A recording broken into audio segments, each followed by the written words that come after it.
صلی اللہ تعالی علیہ وسلم بعثت معلما وقال رسول اللہ صلی اللہ علیہ وسلم فی مقام آخر بعثت لأتمم مکارم الاخلاق صدق رسول اللہ صلی اللہ تعالی علیہ وسلم الصلاة والسلام علیکہ یا رسول اللہ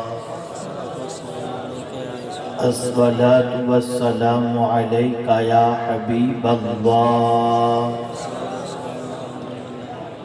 الصلاة والسلام علیکہ یا نبی اللہ وعلا آلک و اصحابک یا نور اللہ صلی اللہ تعالی علیہ وسلم۔ قابل قدر علماء ذوی الاحترام،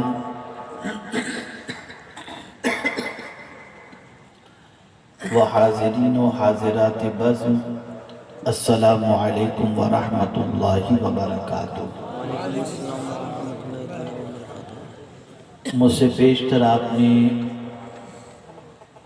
ایمان افروز مدلل و مفصل خطابات علماء کرام سے سماعت فرمائے۔ جوانوں نے جوان خطاب کیا، میں بھی کچھ باتیں آپ کی گوش گزار کرنے کے لیے حاضر آیا ہوں، لیکن آپ کو میں جوش و جذبے کے ساتھ کچھ بات عرض کرنے کی بجائے ایک کلاس کے اندر ٹیچر جس طریقے سے پڑھاتا ہے میں اس طریقے سے کچھ پڑھانے کی کوشش کروں گا۔ آپ سے صرف میری اتنی گزارش ہے کہ آپ گفتگو کو بالکل توجہ کے ساتھ سماعت فرمائیں، اس لیے کہ اتنا وقت آپ نے یہاں پر دیا ہے تو میرے آقا صلی اللہ علیہ وسلم کی کچھ تعلیمات کو یہاں سے سیکھ کر کے آپ اٹھیں، تاکہ کل کی تاریخ میں کوئی بد عقیدہ آپ سے اگر پوچھے کہ گئے تھے رات اتنی دیر تک تم جلسے میں بیٹھے کیا سیکھ کر کے آئے، تو آپ صرف اتنا نہ کہہ دیں بہت اچھی تقریریں تھیں بڑا مزہ آیا، سیکھے کیا؟ کچھ بھی نہیں۔ کیا تبدیلی آپ کے اندر آئی؟ کچھ بھی نہیں۔ تو میں چاہتا ہوں کچھ آپ سوچ بنائیں۔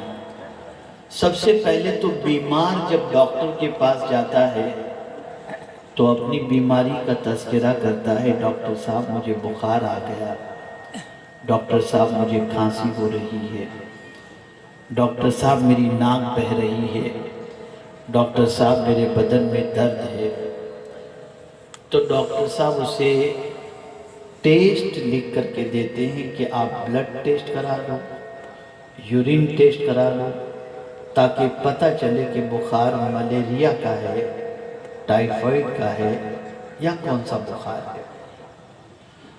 اور جب تشخیص ہو جاتی ہے اس کے اندر اور پتہ چلتا ہے کہ بخار ملیریا کی وجہ سے ہے، تو پھر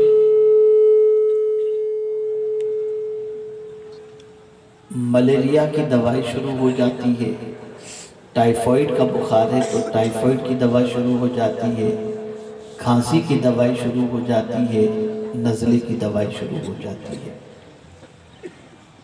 لیکن مجھے یہ کہنے کے اندر کوئی ہچکچاہٹ نہیں کہ پوری دنیا میں مسلمان پیروں تلے روندا جا رہا ہے، کوئی عزت، کوئی وقار، کوئی آبرو، کوئی مقام، کوئی مرتبہ کہیں مسلمان کا دور تک کچھ بھی دکھائی نہیں دیتا۔ لیکن مسلمان یہ جاننے کی کوشش نہیں کرتا کہ یہ تباہی کیوں ہے۔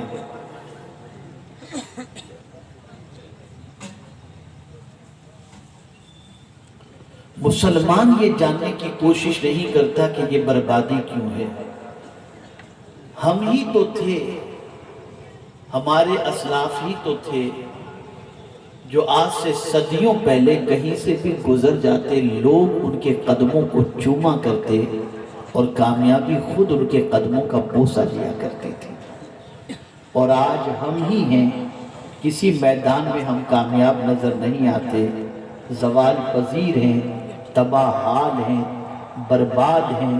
اور ہماری محالی کا عالم یہ ہے کہ ہماری پسماندگی اور جہالت کا آئینہ ہمیں دوسرے دکھا رہے ہیں۔ مسلمانوں دیکھو تمہاری یہ پوزیشن ہے، سچر کمیٹی کی رپورٹ ہو یا کوئی اور رپورٹ جو ہمیں ہمارے حالات سے آگاہ کرتی ہے۔ یہ ہمارے بچے بہت سارے یہاں پر بیٹھے ہیں، بہت سارے یہاں گھوم رہے ہیں، بہت سارے شور شرابہ کر رہے ہیں۔ ذرا دیگر اقوام کے بچوں کو جا کر کے دیکھو، کیا ان کے بچوں کی لائف اسٹائل اسی طریقے کی ہے؟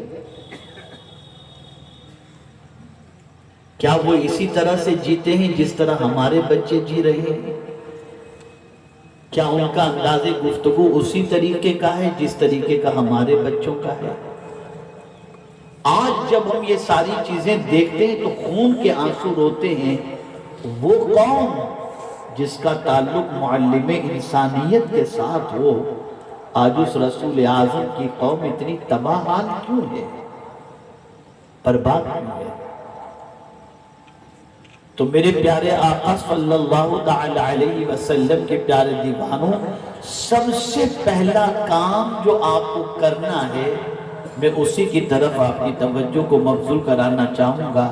میرے پیارے آقا صلی اللہ تعالی علیہ وسلم کے پیارے دیوانوں، حضور صلی اللہ علیہ وسلم کی میلاد مناؤ، لیکن میلاد کے مقصد کو بھی پیش نظر رکھو کہ آقا کریم صلی اللہ علیہ وسلم تشریف کیوں لائے۔